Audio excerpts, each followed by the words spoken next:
Love is more than just a game for two. Two in love can make it.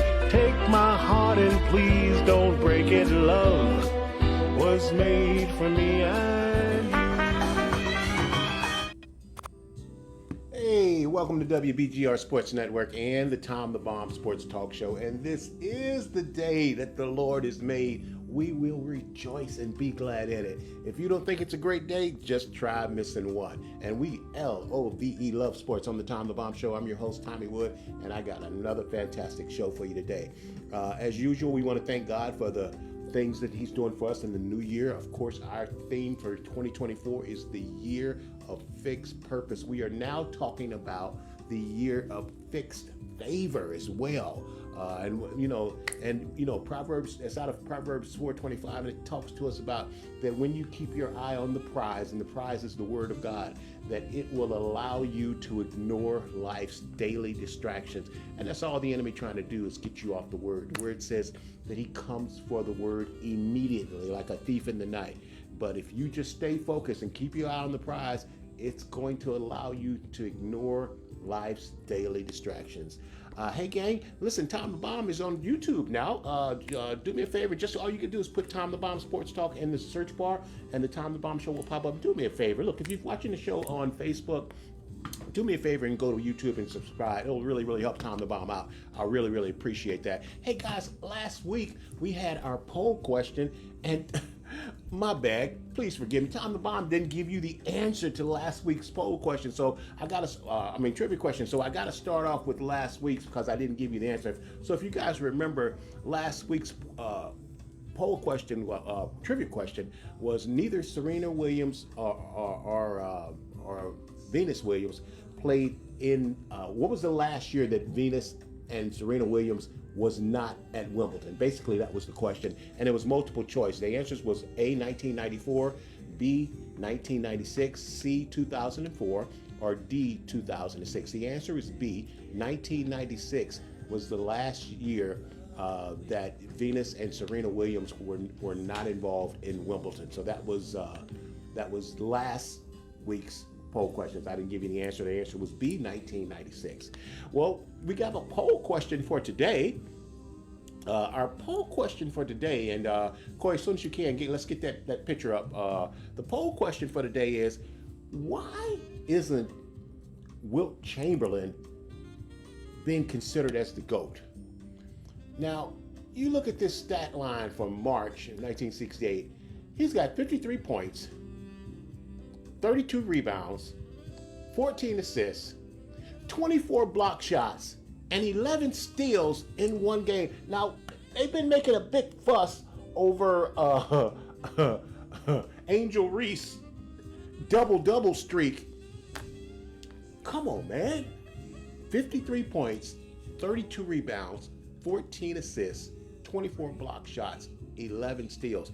If you look at the NBA record book right now, Wilt Chamberlain still owns 72 records in the NBA record book. So why isn't somebody talking to me about Wilt being the GOAT? I personally think Wilt Chamberlain could be the greatest athlete that ever lived.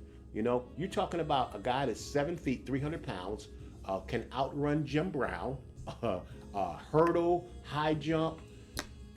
Come on, man. It's not just the GOAT. This guy could conceivably be the greatest athlete that we've ever seen. Come on, man. They had to change the rules for Wilt Chamberlain. And if he could shoot free throws, which he couldn't, he would be the all-time, currently LeBron James is the all-time leading scorer with over 40,000 points. Wilt Chamberlain couldn't make free throws. Wilt Chamberlain was a career 50% free throw shooter. If he could make his free throws, you got to be kidding me. And of course, he's still the only guy in the NBA history to have actually scored 100 points in one game. So come on, y'all, talk to me out there. How come somebody is not talking to me about Wilt the Stilt Chamberlain being the GOAT? So, somebody got to help me with that, okay? That's kind of making me scratch my head, like, what? So we need to talk about that on the Tom the Bomb Show. Wilt Chamberlain as the GOAT. Alrighty, so that's that. Hey, Tom the Bob, I want to welcome our new sponsor, MB Automotive, at 11874 Coakley Circle in Rockville, Maryland. You can be reached at info@mbautoinc.com. See them all in Patrick. They do a fantastic job. Been working with these guys for years. Hey, gang, what are we watching tonight? All right, let's go. We're watching at 8 p.m. Eastern on ESPN. We were watching the Home Run Derby. Let's bring those Home Run Derby pictures up, Coy. All righty, so this year they're doing something a little bit different with the Home Run Derby. The Home Run Derby, first of all, this year all 8 hitters are going to compete against one another. This instead of just all 8 of them are going to go at it at the same time. And the players with the top 4 home run totals will advance to the semifinals. From that point, the top home run hitters from the first round, well, the top home run hitter from the first round will face the lowest home run hitter from the first round, and then the 2 middle guys will face off against each other to compose the 2 semifinal matchups. There's also a cap on the total number of pitchers allowed in the first round. So the first round, it's going to be 3 minutes only, and they're only allowed to get 40 pitches. So it's how many home runs you can hit within 3 minutes, and you only get 40 pitches. Moving on to the second round, you're only going to get 27 pitches, and you only get 2 minutes time to hit. So that's going to be the rule changes for the Home Run Derby tonight. And the lineup for tonight, Home Run Derby, is going to be Pete Alonso from the Mets. He's a 2-time home run champion. Marcell Ozuna from the Atlanta Braves. And then we got our local guy, Gunnar Henderson, for the Orioles. It's one of the first times, when you get a leadoff hitter and more than that, a shortstop in the Home Run Derby. Gunnar Henderson currently has 27 home runs at the All-Star break. That's a lot of home runs for anybody, let alone a shortstop. But Gunnar's having an All-Star year. And then we got Bobby Witt Jr. Of the Kansas City Royals, and he could be the best player in all of baseball. He could be. He really could be. But he's that good. We got Adonis Garcia from the Texas Rangers, and anytime Tom the Bomb mentions his name, I get sad because he's supposed to be the St. Louis Cardinals right fielder. Okay, so we don't pour salt in the wound. We're just going to let that one go. Then we got Teoscar Hernandez from the Los Angeles Dodgers. Jose Ramirez is going to be representing the Cleveland Guardians. Cleveland Guardians. And then Alec Bohm is going to be representing the Philadelphia Phillies. So those are your 8 contestants for tonight. Home Run Derby. It should be interesting. Tom the Bomb is going with the previous champ. I'm putting my money on the polar bear, Pete Alonso. That's who Tom the Bomb is taking. Righty. Hey, gang. Let's jump right into the show. We're starting off with our 2024 Wimbledon results from the finals. Let's get to it. Let's get to it. All righty. So Carlos Alcaraz beats Novak Djokovic in Wimbledon's final 6-2, 6-2, 7-6 on Sunday. The number 3 seed prevailed over the number 2 seed in a one-sided victory, ultimately decided by Djokovic's hampered movement after his knee surgery. Alcaraz massively improved his serve and his psychological edge over the Joker at the net exchanges. It was Alcaraz's second Wimbledon title and the 4th Grand Slam single title. He becomes only the 6 men's player in the Open era to complete the French Open and Wimbledon double in the same year. After Djokovic, Roger Federer did it, Rafael Nadal did it, Bjorn Borg did it, and then Rod Laver. That's the cream of the crop of men's tennis. So now Alcaraz has completed what they call the surface slam, winning on grass. He's won on clay, and now he's won on the hard courts by beating Alexander Zverev in the French Open final round at Roland Garros in June. It was the Joker's first straight set defeat at Wimbledon since 2013 final when he lost to Andy Murray. Right from the beginning, the match seemed to be hard for him. Too hard, too early for the Joker. Alcaraz landing his forehand down the line earlier indicated that he was on his A game, and everyone knew it, including the Joker, who didn't even bother to turn his head on that shot. Usually, first games don't matter that much in 5-set tennis matches, but this game felt like it did, and it was because it just seemed to be harder for the Joker, and like I said, first games in a 5 match for the Joker is no big deal because sometimes he can be a slow starter. But for me, I could see it in the very first game. It was like, man, he's struggling right off the bat.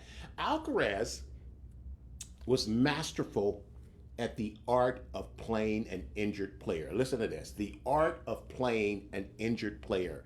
Just 5 weeks after meniscus surgery for the Joker, said, now keep in mind, while a half-fit Joker can still take advantage of most of the field on grass, but Alcaraz is not most of the field. The Joker showed his hand and his strategy by rushing the net early, but to me, it was an indication that he didn't fully trust his ability to win a baseline match against Carlos Alcaraz. Carlos took advantage of an opponent whose movement was compromised. The Joker was clearly too slow for most of the match, okay? And bottom line is, it was an exhibition by Carlos Alcaraz on how to cope with an opponent not at 100%.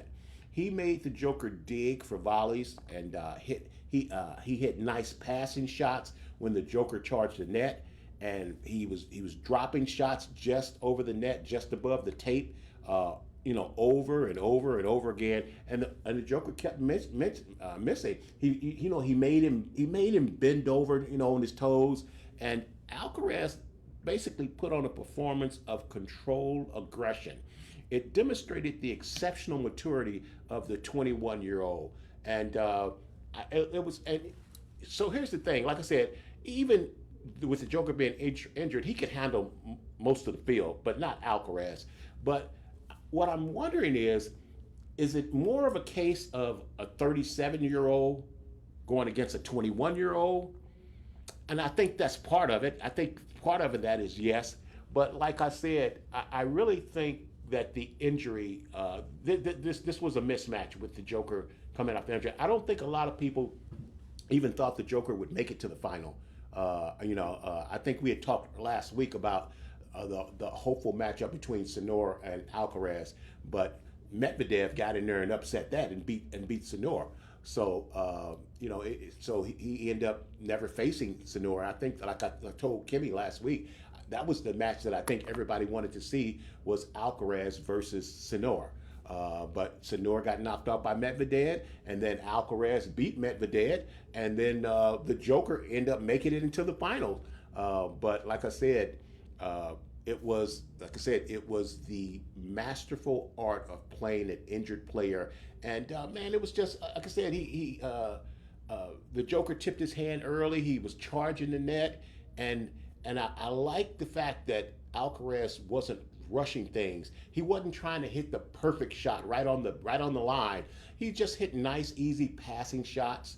He moved him side to side. He made him go back. He made him come up. He made him work. Come here. It's just like, think about it. If you're playing basketball with somebody and they got a bad wheel, twisted ankle, they don't have that lateral movement. They're not going to be able to stick with you. And that's basically what this was. So my thing is, I think Alcaraz still wins, but like I just said, it's been 2013 since we saw the Joker get beat in straight sets. Now, I don't believe that Alcaraz beats the Joker in straight sets if the Joker is healthy, totally healthy. But he wasn't, and because of that, Alcaraz put on a masterful performance. And I hadn't seen the Joker get dominated like that. It was a great win for Carlos Alcaraz, and so Sinner is still ranked number 1, but I think Alcaraz probably will move from 3 to 2, and he should. And I think that's going to set up the match down the road for the match, like I told Kimmy last week. The match that everybody wanted to see was Carlos Alcaraz against Sinner. So there we go. So congratulations to Carlos Alcaraz on winning the men's Wimbledon final, winning the second in a row, and stepping into that rarefied air of being on the same level, on the same lips as Bjorn Borg, Rod Laver, Rafi Nadal, Roger Federer. It don't get no better. It doesn't get no better than that in men's tennis. Hey, let's move on to the women's side. Now, on the women's side, I got to give props to our tennis expert, Kimmy. You nailed it. Okay, when we asked her for her picks for the on the women's side, she said Paulini and she said Krejcikova. And I said, well, who do you like? She said, well, I like Paolini, but I think Krejcikova was going to win it. And man, it came out exactly like Kimmy said. Uh, Barbara Krejcikova wins her first Wimbledon title, defeating Jasmine Paolini in a tense Wimbledon final. Krejcikova wins her second Grand Slam and her first Wimbledon title on Saturday, eventually overpowering Italy's Jasmine Paolini 6-2, 2-6, 6-4 in a thrilling women's final. It's been a tough season for Krejcikova, disrupted by her injury, leading to a subsequent tumble down the world rankings because she's ranked 31. And I'm watching her play and I'm like, wait a minute. We know that the number one seed, Swiatek, went out. The number two seed, Gauff, went out. So the number four seed went out. So it just really opened up. So I'm thinking, man, how is this number 31 seed? But it was the injury. She got injured, and the injury caused her to tumble down the world rankings. So even though she was ranked 31, she's really not a 31 player. And like tennis is like golf. You can have the number one player in the world going against the number 50 player in the world. But man, it's golf. You got to put that tee in the ground. You got to play it. If 50's on her game, she can take out number one. And the same thing in tennis. Kind of like what Kimmy said, let the best man or woman win. So the rankings are nice for the rankings. But until they actually play, they're all professionals, and the old saying, on any given Sunday, they're all professionals. But like I said, her injury, disrupted by the injury, that led to her subsequent tumble down the world rankings. But all of that faded away as she raised her arms to the sky in celebration and soaked in the applause of the crowd on center court.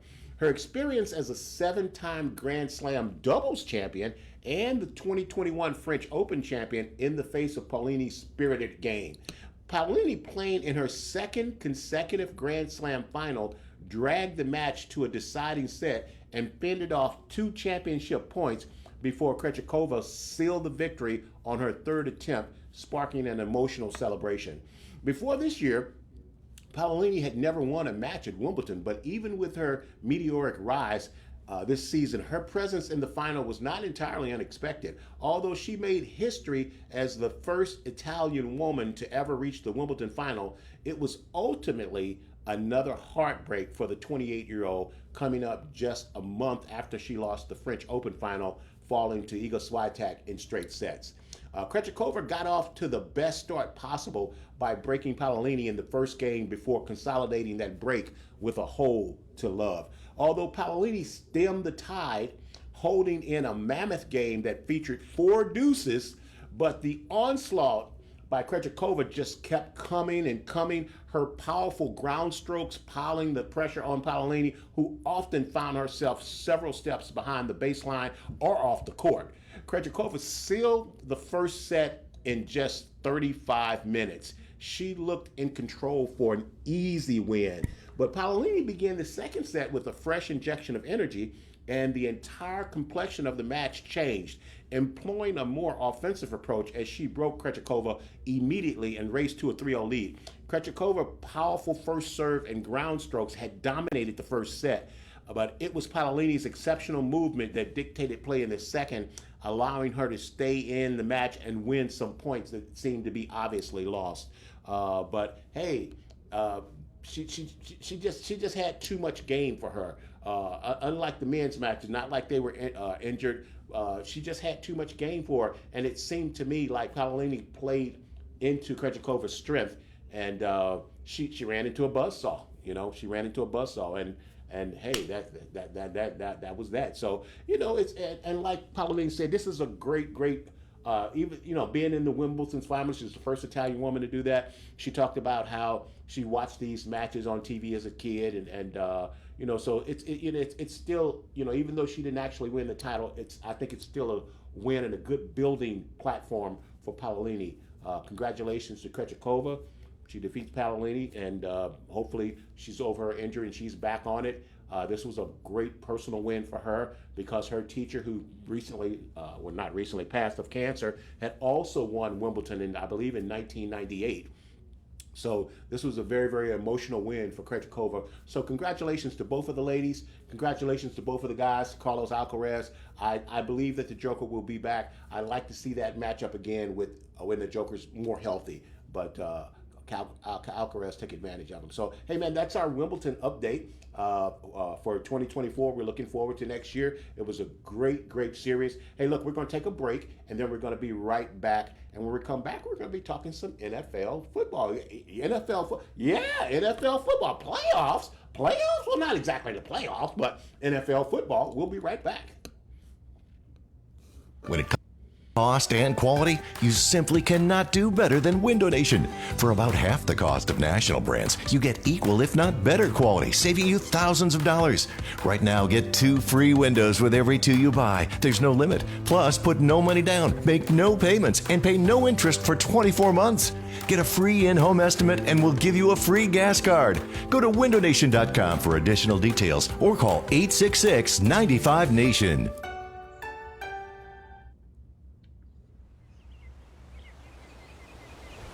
Troy? Say something else.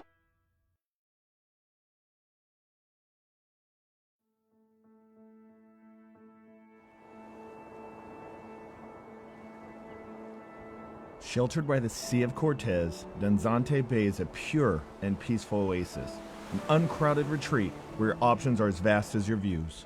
If you're seeking a vacation that defines luxury and the true relaxation, look no further than Villa del Palmar at the islands of Loreto. A splendor of true Mexican hospitality effortlessly blends with rich materials and insatiable comforts to bring guests the ideal home away from home experience. With its quiet beaches, scenic vistas, rich history, and an astounding surrounding natural habitat, you'll feel as though you've been swept off to paradise.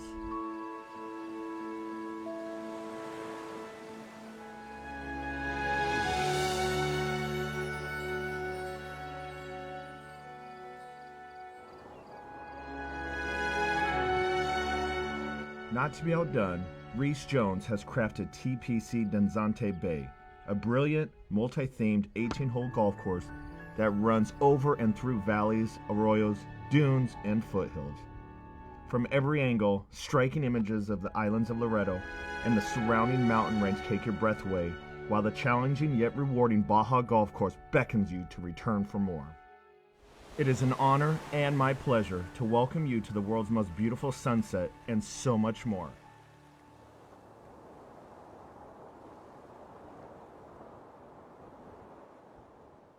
Talking Windows with Harley and Aaron and special guest Mina. As a business owner, I only partner with the best. That's definitely Window Nation. And experience matters, Harley. Well, Mina, we have installed over 1 million windows. And you guys have the best customer service. Check. 97% customer satisfaction. Plus the best deals. Now, buy 2 windows, get 2 free with no limit. Plus, put no money down, make no payments, and pay no interest for 24 months. That's why I'm proud to partner with Window Nation. The perfect fit. And we're back. And NFL training camp starts in 2 days, Troy. What do you think about that? I can't wait, man. Are you ready for some football? Man, listen, so let's start off with, they've got the annual top 10 NFL QB rankings by NFL executive, coaches, and scouts. So let's go through the list of the top 10. And so to no one's surprise, at number 1 is Patrick Mahomes. His last year rating was 63%. At number 2, they've got Joe Burrow, Troy. Number 3 is Josh Allen. Number 4 is Lamar Jackson.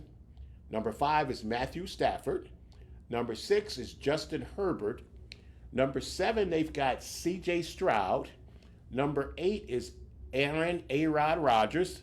Number 9 is Jared Goff. And coming in at number 10 is Dak Prescott.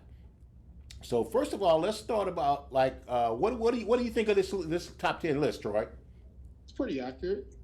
There's arguably some positions that you could switch up a little bit, but for the most part, it's pretty accurate. Well, You know me, I got a problem with Brock Purdy has to be on this list in the top 10. Dak Prescott played really well last year. Dak Prescott played like an MVP last year, but I'm taking Brock Purdy over Dak Prescott. That's my first objection. What's your thoughts on that? Brock Purdy is a phenomenal, leader. He's a great quarterback that reads the field well and can make throws that a lot of people can't make based off the fact that he's not phased in key situations. I would say I would put him over maybe Jared Goff and, switch that up. But I like where Dak is at, essentially.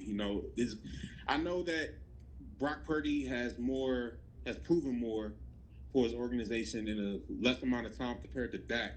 But I still think Dak is arguably top 3, if not the best quarterback in the NFC. Top 3? In the NFC. In the NFC. Okay. In the NFC. Okay, in the well. NFC, not in the NFL. Okay, in the NFC. Yep. Okay, all right, that's great. Okay, now I also have a problem with Tua Tagovailoa not being on this list. Yeah, that's what I'm saying. Hey man, look, we play in a quarterback wide receiver friendly league now. So if you're not in the top 10, that doesn't knock you as a good player. It's just a lot of people that's on this list that are proven and that can constantly show up for their team. So like I said, this list is arguable, but I think it's pretty accurate. What's your thoughts on Jordan Love being on this list? I like Jordan Love, but I'm not ready to put Jordan Love in the top 10. What's your take? If CJ Stroud is in there, I'll put Jordan Love in there. Here's why. CJ Stroud took a team that nobody thought was going to do anything and not only exceeded expectation, but turned into Pro Bowlers. Tank Dell and Nico Collins, respectfully, they're still great receivers, but they excelled when CJ Stroud became their quarterback, And the one thing I'll say about Jordan Love is it's the same thing. People thought that Green Bay was going to fall off the map. You lose Devontae Adams, you lose Aaron Rodgers. There's no way that you're going to keep up and still be a high-powered offense. And once he got his feet wet and got everything settled, man, he was one of the top quarterbacks, not just in the NFC, but in the NFL at the end of the year. I love it. So you can't really knock him only because he's only played 1 year. Look who he's playing with. Dontavian Wicks, Romeo Dobbs, Christian Watson, who can't stay healthy. He wasn't fully healthy the entire season. And yet he still balled out without one of his top targets. So I look at it as, look, he doesn't have Christian McCaffrey. He doesn't have George Kittle. He doesn't have Deebo Samuel. He doesn't have those big names around him. And you can't really control that as a player. But, you take the cards that you're dealt, and you make the best out of it. So and that's why I think, Jordan Love is a good pick for being in the 10. So are you saying that you think Jordan Love should be on the list ahead of CJ Stroud? No, I'm not saying that. Okay, I just want to be clear. CJ Stroud is on the list. I understand why Jordan Love. CJ Stroud is arguably one of the best quarterbacks in the NFL. He's just not proven yet because he's only played 1 season. You feel me? But, he was the MVP candidate for a long time. And, if he didn't get hurt for those 2 games at the end of the season, with the stats that he had, he could have made a case for himself. I agree. As a rookie. I agree. So I'm not saying he's better than CJ, but considering they both have similar backgrounds with their teams not really being expected to have any type of flow, I can see why both of them are on the list. Okay. Now this list was done, like I said, with top NFL executives, coaches, and scouts, and it was all done anonymously. But one of the executives, and let's talk about this, felt like that Josh Allen is overrated. He's been in the league for 7 years. He's still making too many mistakes, making too many interceptions, too many turnovers, and he claims that he doesn't think Josh Allen is good from the line of scrimmage, that he's more of a thrower versus a precision passer. What's your thoughts on that, Troy? Well, obviously, but here's the thing, even though that's not his specialty, that doesn't mean he can't do it efficiently. He's still an NFL quarterback. He's still running an NFL scheme, an offensive high-level scheme, So I look at it as, look, that's just nonsense. I view that as hate because he's still putting up numbers, and that's all that matters at the end of the day. You move the chains and you get points, not field goals, touchdowns. So he's good at that. He takes advantages of his strengths compared to other defenders' weaknesses, and he makes the best out of it. You can't knock a player for what they're good at. Now in time he does get tested in certain situations where he has to become more of a Omaha Peyton Manning type quarterback where you got to make quick adjustments at the line, and you only have 15 seconds left on the play clock, so you got to be quick with it. Of course, he can get better at that, but I feel like a lot of quarterbacks can. So I'm not just going to knock him because he's not the best at it. He's still a superstar quarterback. RG me totally agrees with you. He thought that that the executive, whatever the anonymous executive was, that he was just hating on Josh Allen, and Josh Allen probably been busting his team up. Basically. Quarterbacking is always it's always very subjective. Another one of the things that talk is which one of these quarterbacks in this top 10 was overrated. I think one of the thoughts was that Justin Herbert was probably the one that was overrated the most. I disagree. I love Justin Herbert's game, man, from day one. I think he kind of done what C.J. Stroud did. Just came in, not expecting to play in his first year, and just excel. He's having trouble getting his team over the hump. But I think you're going to see a big adjustment with the Los Angeles Chargers with their new head coach. I think the Chargers are going to be somebody to reckon with in the AFC, and I think they're going to give the Chiefs a run for their money in the AFC West. What's your thoughts on that? For all my fantasy football guys and females, Lad McConkey out of Georgia is going to be, him and Keon Coleman are going to be two of the top sleeper rookie picks in the draft, where you could go running back early and then pick those two studs up and then really be able to, sweep the table. I think that the Chargers and Justin Herbert are still in a great position. They're a great organization. Justin Herbert is a superstar quality quarterback. And even though they don't have Keenan Allen and Mike Williams anymore, and you lose Austin Eckler to the Commanders, which I believe is a great pickup for my squad. But ultimately, everything moves on. There's going to be people like Puka Nacua that's going to pop up, and we don't know who they are right now, but we're going to know exactly who they are in like 4 months. So I view that as people are doubting Justin Herbert not because of his talent, but more so of the talent around him. And I feel like Lad McConkey is a good 1-2 guy that can, get you a 5-yard out and then get you a 25-yard corner route to the sideline is going to be a great pickup for them. It's going to be a great asset for them going forward. The New York Jets have a good defense. And the sentiment seems to be that if Aaron Rodgers plays like a top 10 quarterback in the NFL this year, that the Jets are going to go to the Super Bowl in the AFC. What's your thoughts on that? I don't know about a Super Bowl. Maybe at most the AFC Championship, but I don't know about a Super Bowl. As good as that defense is phenomenal. That defense was very reliable with the offense that was very shaky the entire season. But when you bring Aaron Rodgers in with Garrett Wilson and Breece Hall, who are great pickups for them going forward, I really do feel that they do have a shot, but not Super Bowl. I don't see them beating the Chiefs, and I don't see them beating Baltimore, quite honestly. Okay. Now, Lamar Jackson has a 75% winning percentage as a starting quarterback in the NFL. Nobody's been that high since Tom Brady. But he's not having the success in the playoffs. What's your thoughts on the year, especially after acquiring King Henry? It's just not their time. It wasn't their time in the past. They went through the stuff that they went through. It was hard for them to get over the hump in key situations, but it's all learning curves in my opinion. Baltimore is still a top 5 team in the NFL. They have a phenomenal defense, and they run the ball better than almost any team in the league. So I don't really view Lamar not having a Super Bowl yet as a problem, considering that he's still under the age of 28. He's still at top peak performance when it comes to his speed, and he's only going to get better and smarter when it comes to making reads and being a quarterback. So the sky's the limit for Baltimore and for Lamar Jackson.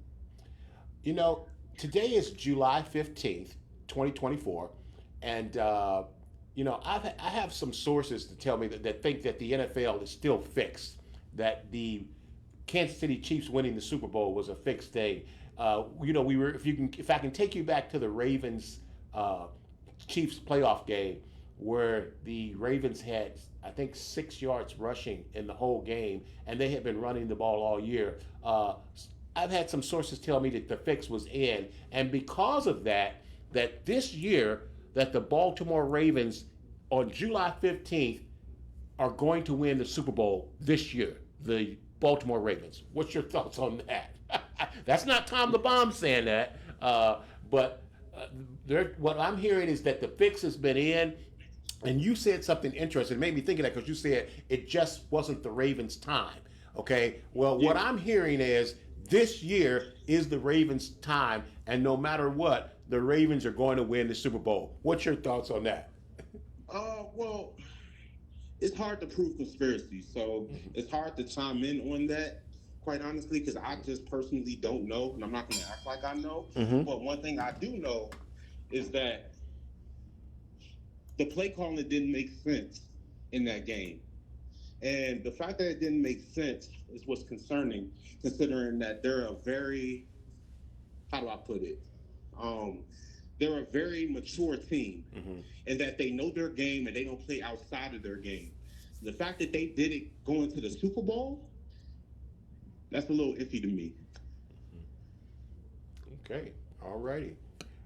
So we've covered the Ravens. Talk to me about your Washington Commanders. What's the outlook for your Washington Commanders this year, Troy?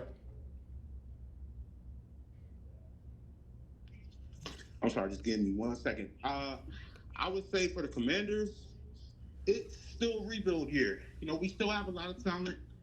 We still have a lot of things to be proud of as an organization, but there are still a lot of holes in certain situations. And I personally feel that Jaden Daniels has the potential to be what RG3 was, if not better, in his rookie season. But, we just have to do it first before we talk about it.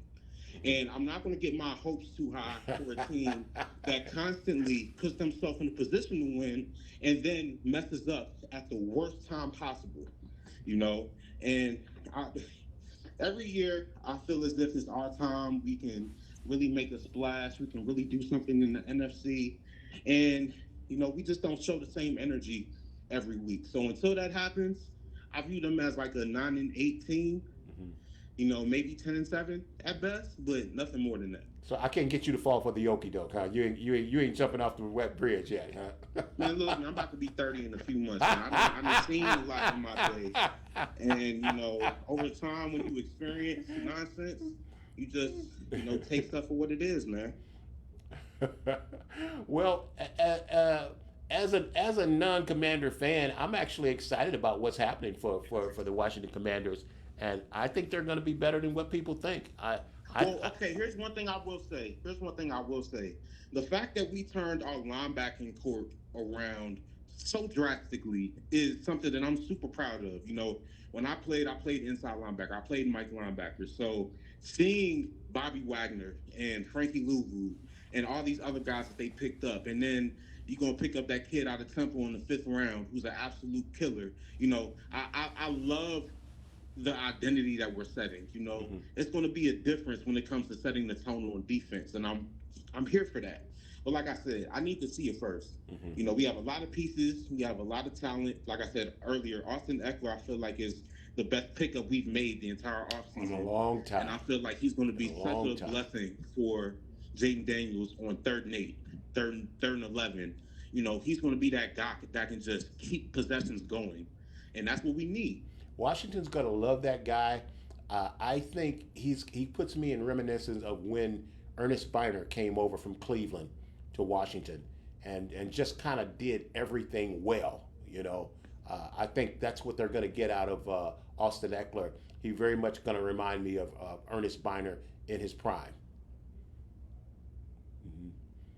I wish I knew who Ernest Bonner was so I could agree with you. I just don't know who Ernest Bonner is. So. Well, you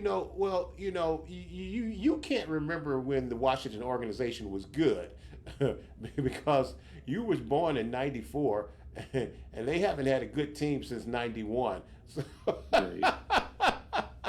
So, but Ernest Biner was a great NFL running back, and that's who I think that Austin Eckler is going to be like for this year's team.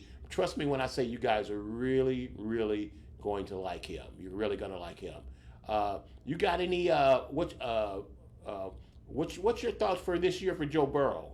He's coming off of an injury. The last time he came off of an injured year, he took the Bengals to the Super Bowl. What's your thoughts on Joe Burrow, real quick? Joe Burrow is a bad man, and he's coming back with a vengeance this season. I'm very, everybody has that one year where they're like injured or they just don't play to their standards. I feel like that was a mix of both for Joe. And one thing I know about Joe is when he gets hit with adversity, he doesn't get on social media and constantly have to prove to people that he's working. He works in silence. And, he's so smart. He reminds me of Macaulay Culkin from Home Alone, because he's so smart when it comes to just piecing stuff together, And, for him, I feel like Jamar Chase is only getting better.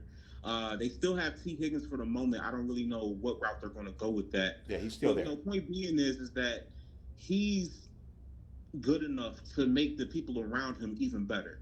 And I feel like in that division, it's going to be a toss-up. That's easily and without a doubt, in my opinion, the toughest division in football, the AFC North, without a doubt. Let's wrap this up with, we just want to send our condolences. A few days ago, Jacoby Jones, ex-Baltimore Raven, passed away. Super Bowl winner Jacoby Jones passed away a couple of days ago, and we just want to send our condolences and prayers out to his family. He was 40 years old. That's still a very, very young man. What's your remember? Do you have any memories of Jacoby Jones, Troy? Do I have any memories? I have a couple. I know we're on a time constraint, but two things I'll say. One, I was a freshman in college when the Baltimore Ravens won that Super Bowl against San Francisco. Mm-hmm. And that game was a roller coaster. I'm talking about everybody thought that the game was over. And then the lights got cut off, and it was that break. Mm-hmm. And San Francisco came back. Mm-hmm. And to just see, the resilience in his eyes that entire game. He made plays that they don't even show in the highlight reels that I remember, where he was just everywhere and just, in the moment. And, for me to witness a Super Bowl in this area outside of my team, that was something. That was a cool experience. So I definitely remember that. And, I remember when we were watching him play against Denver in the AFC Championship game, the game before. And you were just, so mad at the safety talking about, man, how'd that safety let him get behind him like that? Mm-hmm. There's no reason why a safety should get behind him like that. And I just remember Softy saying, man, he different.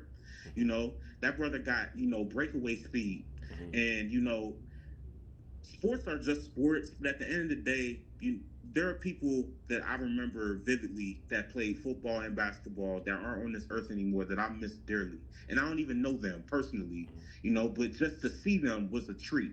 And, he wasn't a superstar, but he brought life to Maryland. So I appreciate Jacoby. Rest in peace.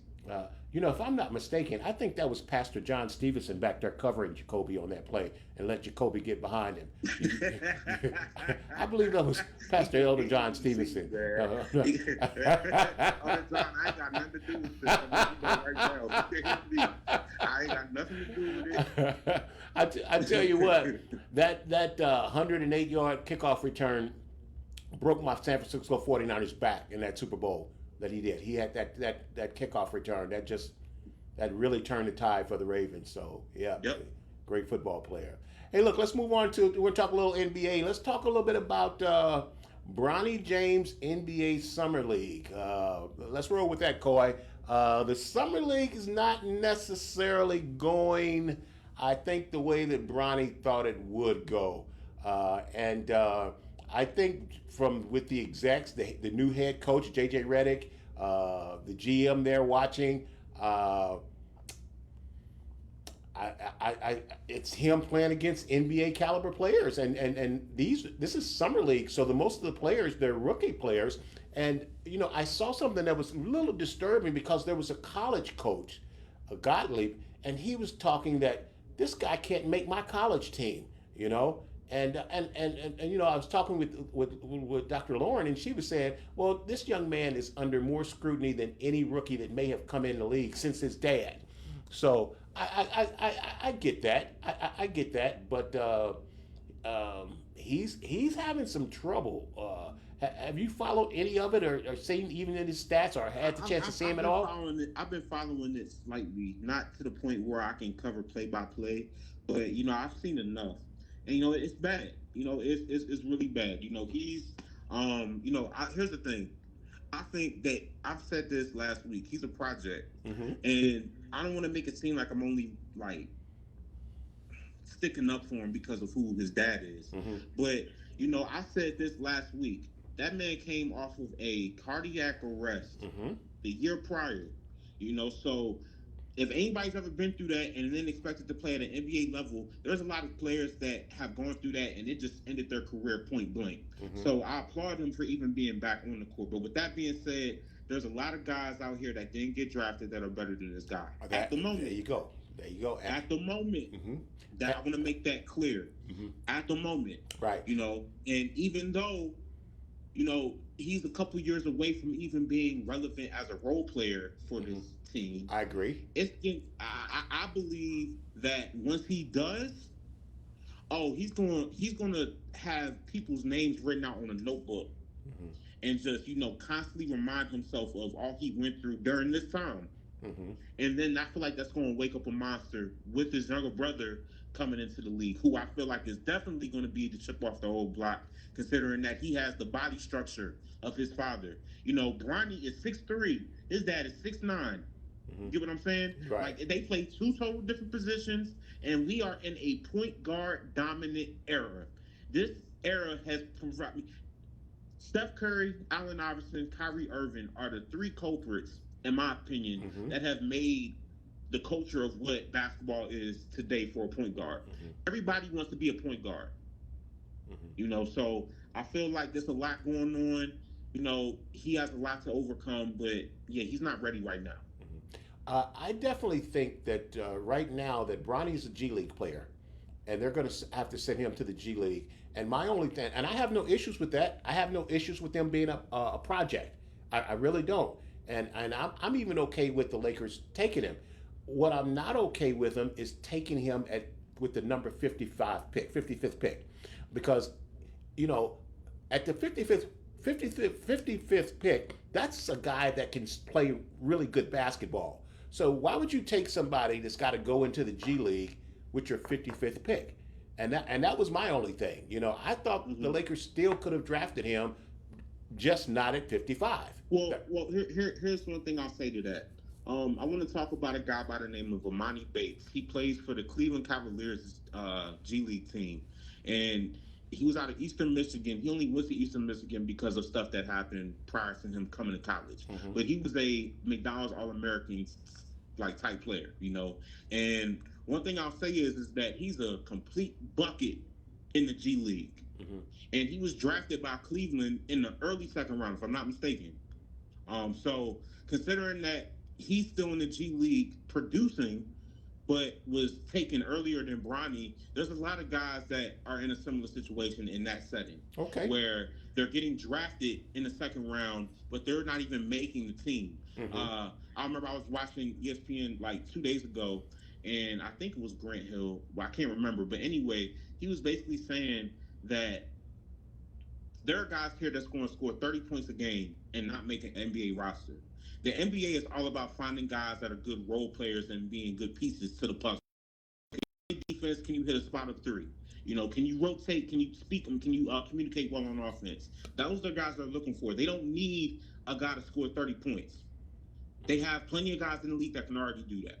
You know what I'm saying? So as long as he finds his place, I really do feel that Bronny can do something down the line. Not right now, though. Okay, all righty, fair enough. Hey, listen, Jalen Brunson re-signed an extension with the Knicks, And I'm titling this, Jalen Brunson is playing chess instead of checkers.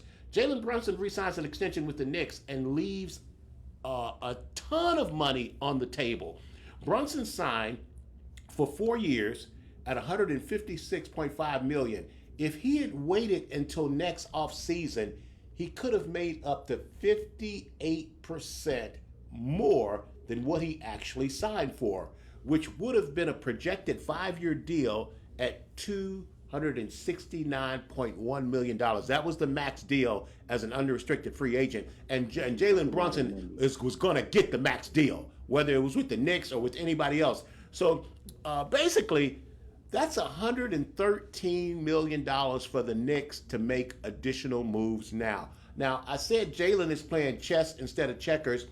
I think Jalen's trying to win a championship in New York. Now, he's already New York's favorite player, okay? But after signing that deal, they got to be loving this guy, man. To leave $113 million to go out and get somebody else, this is unbelievably unselfish. Like I said, he's playing chess. He's not playing checkers. He's looking 3, 4, 5 moves down the board. They're assembling the Villanova Knicks together. So, I think he wants to be there with those guys.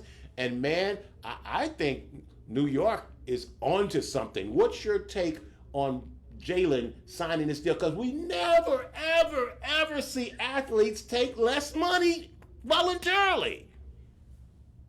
I view it as very mature. I view it as, like you said, you're thinking down the line as opposed to thinking what's best just for you.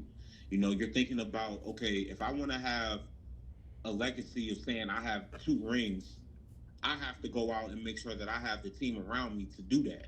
You know, and when you leave that type of money on the board, you know, you can go out and get one guy at that money that you have left over, or you can get 2 more pieces who may not be superstars, but they're perfect role players for what you're looking for. Go find you another Hartenstein, excuse me. Mm-hmm. Go find you another Hartenstein. Because they're going to miss him. Another rebounder that's going to get you 12 to 15 boards off of, you know, second chance opportunities. You feel me? Like, that's what you can do with that money. And I really feel that they're really building, like you said, to really be something in the East. They're definitely a contender.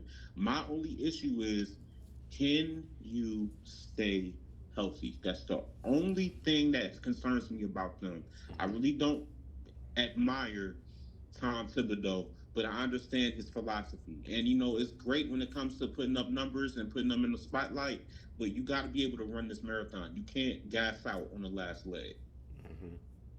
Okay, man, this is historical, Troy, because we just don't see athletes do this. You know, we just saw Paul George leave the Clippers because the Clippers wouldn't give him the 4-year max deal, and he was not going anywhere without getting the max deal. We just saw the Knicks sign OG for the max deal. So to see this young man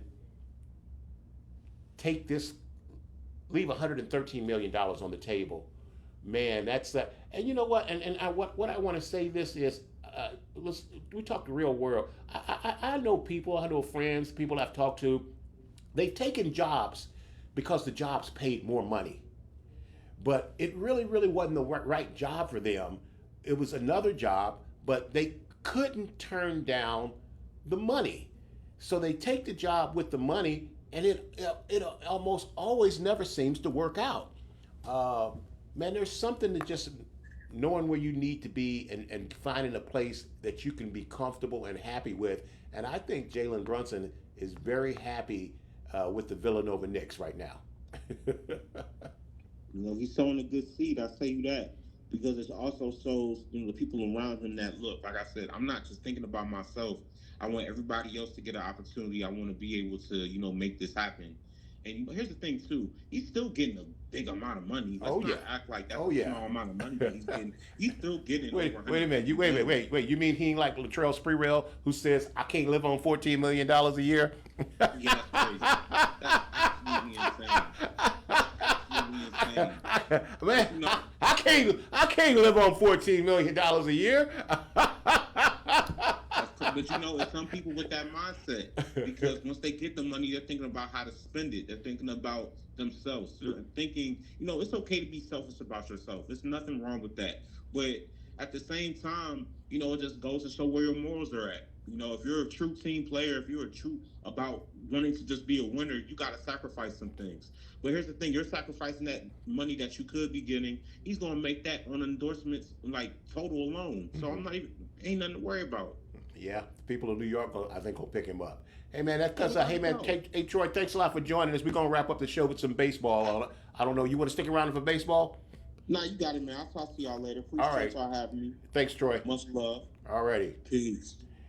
All right, let's wrap up the show with our Major League update of the 2024 draft. Real quick, we want to cover the top 10 picks in the draft. Let's start off with the Cleveland Guardians had the number 1 pick. They took Travis Bazzana. He's a second baseman. He was a Golden Spikes finalist. He hit .407 with 28 home runs. The number 2 pick went to the Cincinnati Reds. They took Chase Burns, a right-handed pitcher with a 100-mile-an-hour fastball. But check this out. His slider is his best pitch. So he's got a 100-mile-an-hour fastball, and his slider is his best pitch. Look, when you throw in 100, somebody's going to sign you. At number 3, the Colorado Rockies took Charlie Condon. He's an outfielder, and he was actually the Golden Spikes winner. Golden Spikes is like, in baseball, it's like the Heisman in football. It's the top baseball player in college baseball. And Charlie Condon of the Rockies was the Golden Spikes winner. He just hit 433 with 37 home runs. So he's number 3 to the Rockies. At number 4, the Oakland A's took Nick Kurtz. He's a first baseman, and he's a complete power hitter. He actually was injured for most of the season, but he still hit 22 dingers in less than half a year. So he's a real power guy. At number 5, the Chicago White Sox, the worst team, they actually got the top-ranked pitcher in the class, Hagen Smith. He's a left-handed pitcher, and he throws 100 miles an hour. A left-handed pitcher throwing 100 miles an hour. Sign him up, period. End of deal. At number 6, the Kansas City Royals, they tried to draft Ohtani. Jack Caglione, he's a first baseman, and he's a left-handed pitcher. And he's a great power hitter. He's such a great power hitter that right now they're thinking he's probably going to do more hitting than pitching, but he was one of the top pitchers in college baseball this year, and he's a great power hitter. So he's kind of got that Ohtani thing going on where he can pitch and he can hit. He went number 6 overall to the Kansas City Royals. At number 7 is my St. Louis Cardinals. And like I mentioned earlier, the Cardinals haven't had a pick in the top 10 since J.D. Drew. And for the real Cardinal fans out there, you guys have to go back if you remember who J.D. Drew was. But they took J.J. Weatherholt. He's a shortstop. And J.J. was actually ranked as the top player in all of college baseball in the beginning of the season.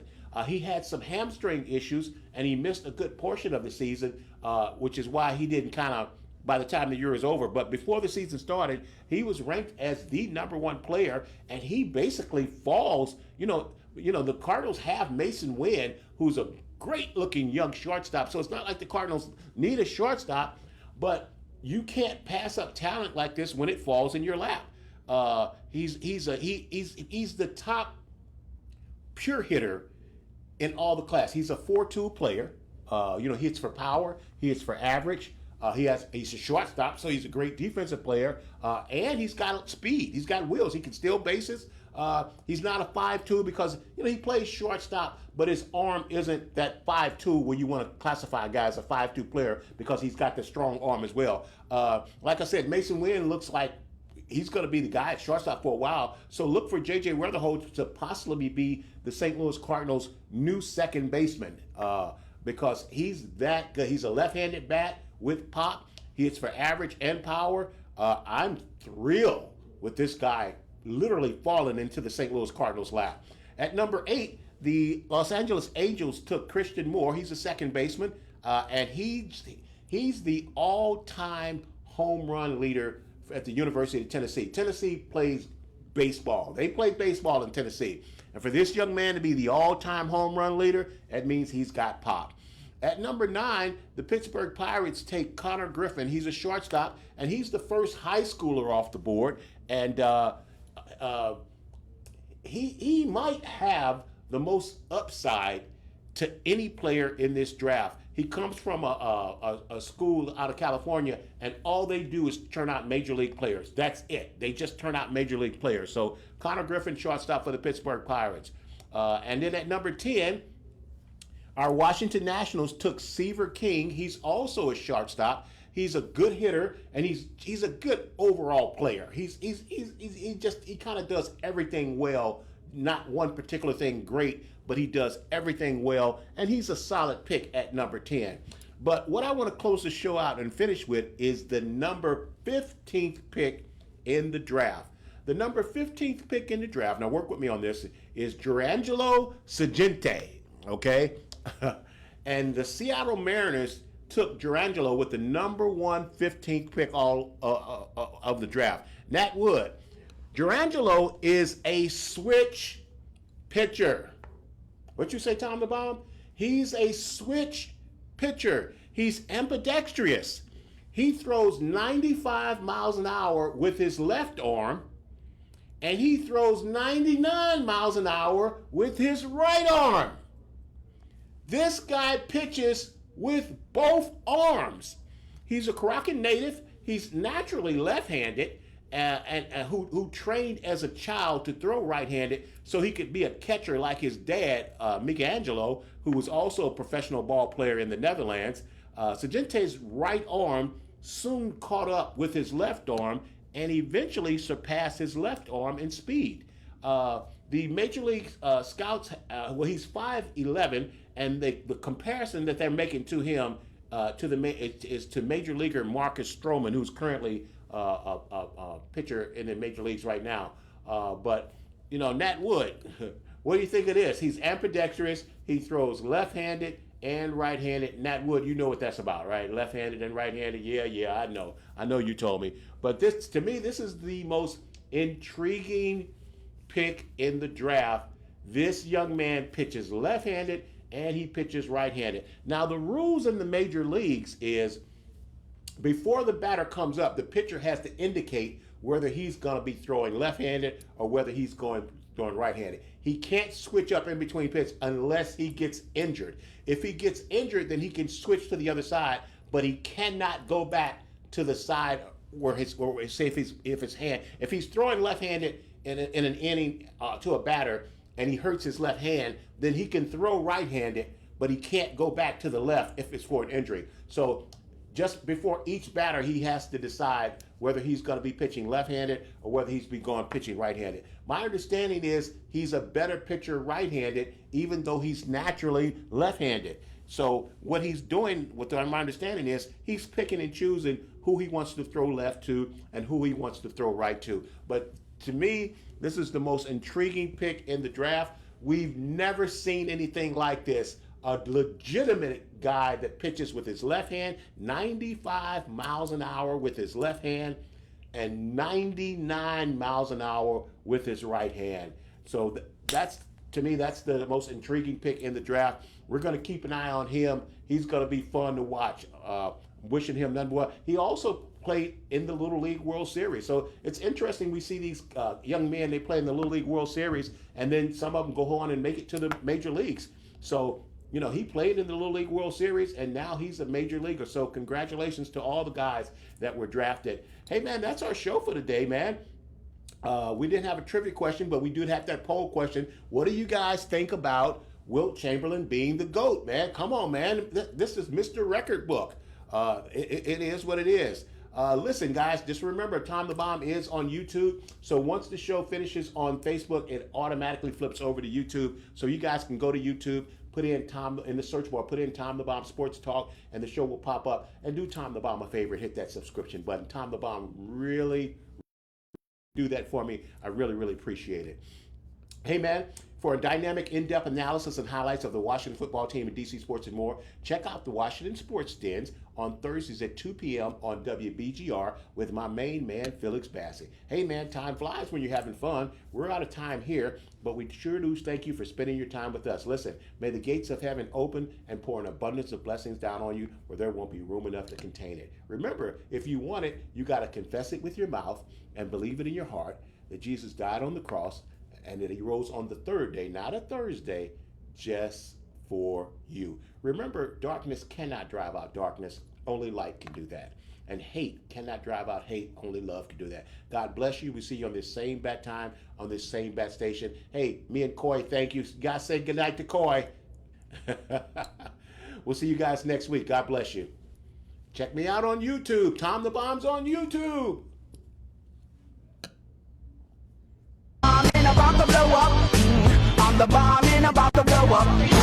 Whoa, whoa,